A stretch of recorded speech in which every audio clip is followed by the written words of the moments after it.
కొడంగల్లో రైతులతో సీఎం రేవంత్ రెడ్డి 30 సార్లు మాట్లాడారని చెప్పారు టీపీసీసీ ప్రధాన కార్యదర్శి చరణ్ కౌశిక్.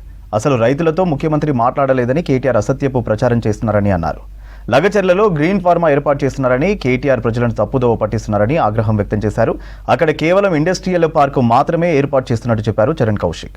కేంద్ర మంత్రి కిషన్ రెడ్డి మూసీ తీరంలో ఒక్కరోజు నిద్ర మాత్రమే కాదు, ఉదయం లేచి మూసీ నీళ్లతో స్నానం కూడా చేయాలని అన్నారు. కాంగ్రెస్ అధికార ప్రతినిధి డాక్టర్ లింగం యాదవ్ ప్రధాని మోడీ 7,000 కోట్లతో గంగానదిని శుద్ధి చేస్తున్నారు, మరి మూసీ ఏం పాపం చేసిందని ప్రశ్నించారు.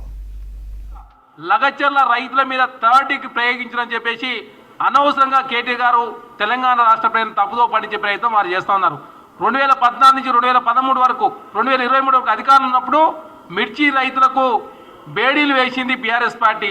నేరెళ్ళ దళితుల మీద థర్డ్ డిగ్రీ ప్రయోగించింది బీఆర్ఎస్ పార్టీ. అదే కాకుండా మరియమ్మ లాకప్ డెత్ జరిగింది ఆనాడు తుంగతుర్తిలో.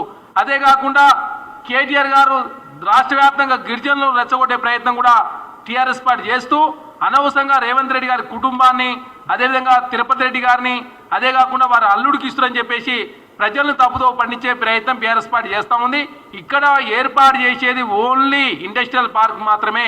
ఇక్కడ గ్రీన్ ఫార్మనో లేదో ఫార్మ వద్దని చెప్పడంతో రేవంత్ రెడ్డి గారే వారితో 30 సార్లు సంప్రదింపులు చేసిన తర్వాత అక్కడ ఇండస్ట్రియల్ పార్క్ ఏర్పాటు చేస్తూ వారికి కావాల్సిన కంపెన్సేషన్ విషయంలో కూడా చాలా సందర్భాలు వాళ్ళతో మాట్లాడిన తర్వాత ప్రభుత్వం పెంచిందంటే 1 ఎకరాకి 40 లక్షల వరకు వచ్చే విధంగా రైతులకు నష్టం జరిగే విధంగా మాత్రమే ప్రభుత్వం అక్కడ రైతాంగానికి పరిహారం ఇస్తా ఉంది. కాబట్టి అనవసరంగా ఇప్పటికైనా కేటీఆర్ గారు కల్లిబొల్లి మాటలు ఆపి దీని విషయంలో రాజకీయం చేసే దాన్ని మానుకోవాలని చెప్పేసి నేను కాంగ్రెస్ పార్టీని కోరుతా ఉన్నా. బీజేపీ నాయకులు కేంద్ర మంత్రి కిషన్ రెడ్డి గారు మరియు వారి యొక్క నాయకులు మూసీ నదిలో ఒకరోజు నిద్ర చేస్తామని ఇవాళ వాళ్ళు పోవడం జరుగుతుంది.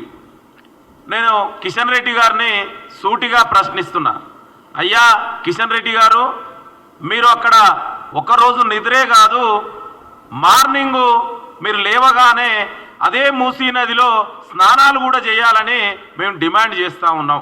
ఇవాళ గంగాకు 7,000 కోట్ల నిధులని కేంద్ర ప్రభుత్వం కేటాయించింది. మరి నా తెలంగాణలోని మూసీ నది ఏం పాపం చేసింది?